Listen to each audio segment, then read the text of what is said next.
बच्चों हमने पहले के जो वीडियो है उसमें रोमन संख्याएं 1 से लेके 50 तक लिखना जो है वो सीख लिया है। एक बार फिर से इसके आगे की संख्याएं किस प्रकार से लिखी जा सकती हैं ये जानने से पहले हम ये फिर से जानते हैं कि हमें किन किन अल्फ़ाबेट का यूज़ करते हुए रोमन संख्याओं को लिखना होता है। ठीक है, तो सबसे पहले बच्चों जैसा कि मैंने बताया था, आई जो होता है वो बच्चों 1 को रिप्रेजेंट करता है, V 5 को रिप्रेजेंट करता है, X 10 को रिप्रेजेंट करता है, ओके। L जो है वो बच्चों 50 को रिप्रेजेंट करता है, 50 को रिप्रेजेंट करता है। C बच्चों ये 100 को रिप्रेजेंट करता है। इसके बाद जो D होता है बच्चों वो 500 को रिप्रेजेंट करता है। इसके अलावा एक और जो है वो अल्फ़ाबेट यूज़ किया जाता है रोमन संख्याओं के लिए, और वो होता है बच्चों M। ठीक है, और इस M को बच्चों 1000 के लिए यूज़ में लाया जाता है। तो इस प्रकार से यदि आपने ये अल्फ़ाबेट जान लिए, इनका अर्थ जो है वो जान लिया कि क्या है, तो सभी रोमन संख्याओं को लिखना आपके लिए बहुत ही आसान हो जाएगा। अब आगे हम 51 से देखते हैं कि किस प्रकार से हम रोमन संख्याओं को रिप्रेजेंट कर सकते हैं। ठीक है, जैसे बच्चों हम 51, आपने जब इंग्लिश में भी काउंटिंग याद करने की शुरुआत की होगी तो आपने इसी तरह से तो याद किया होगा 51, है ना। तो 51 क्या होता है? 50 प्लस 1, 52, 50 प्लस 2, 53, 50 प्लस 3, ठीक।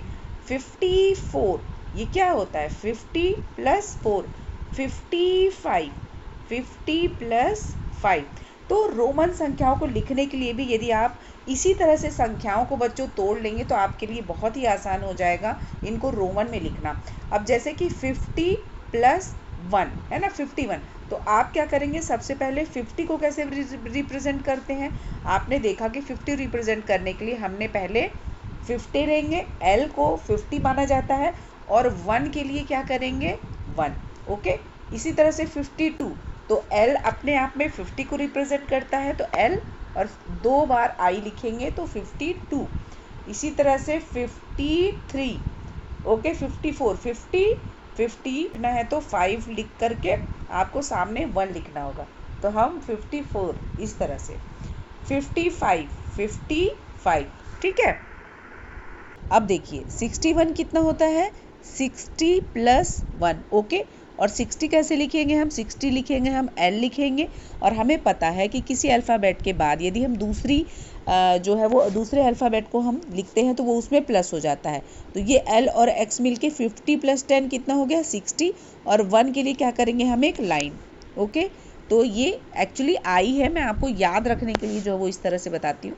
62 किस तरह से लिखेंगे? ये हो गया 50 प्लस 10, 60, ओके। 62, अब 2 के लिए हम क्या करेंगे? आई लिखेंगे, 62, ओके। यहाँ पे 64 लिखा हुआ है, तो 50 प्लस 10 60 हो गया, और 4 हम जानते हैं कि किस प्रकार से लिखते हैं, इस प्रकार से।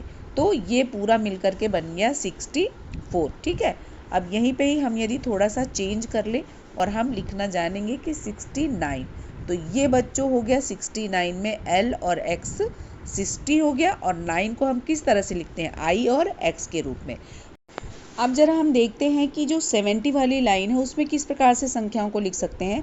तो बच्चों ये 70 है, 70 किस प्रकार से लिखेंगे? हम जानते हैं ये 50 हो गया, ये 60 हो गया, 10 जुड़ गया, और ये 70 हो गया, ठीक है। तो यदि 71 लिखना है तो हम क्या करेंगे? पहले 70 के लिए लिखेंगे 50x जो है वो इस तरह से L X X करके हमने बना दिया 70, और 1 के लिए हम क्या करेंगे? I लिखेंगे। तो ये बच्चों अपने आप में 50 प्लस 60 प्लस 70, ठीक है। 74 कैसे लिखेंगे? हम जानते हैं कि 74 है ना, ये क्या है? 70 प्लस 4, तो 70 को हम लिखेंगे L X और X, ये 70 हो गया, और 4 को किस तरह से लिखेंगे? इस प्रकार से। तो ये हो गया 74। 79 यदि लिखना है तो L X और X आपका 70 हो गया, और 9 लिखना है तो क्या करेंगे? I और X लिखेंगे। हमें पता है कि यदि किसी अल्फ़ाबेट के बाद यदि हम दूसरे अल्फ़ाबेट को लिखते हैं तो वो प्लस हो जाता है, ठीक है।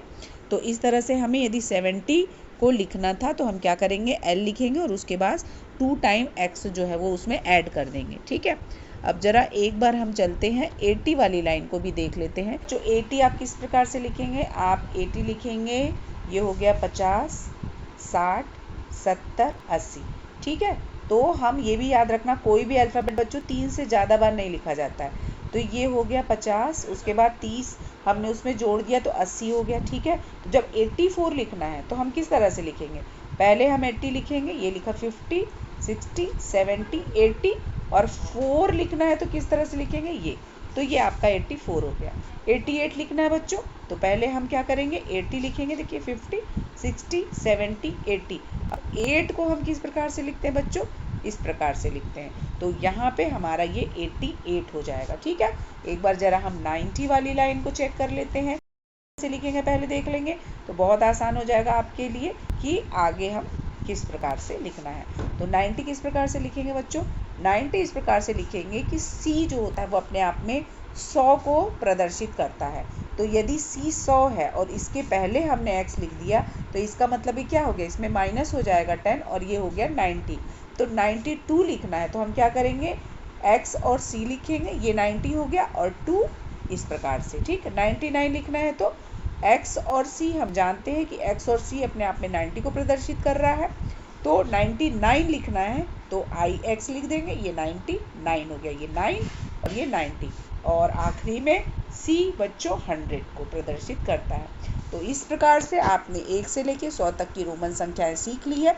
इसी प्रकार के प्रश्न जो होता है बच्चों, इसी पे आधारित जो है वो नवोदय और विद्या ज्ञान में आता है, इन्हें अच्छी तरह से आप याद करिए।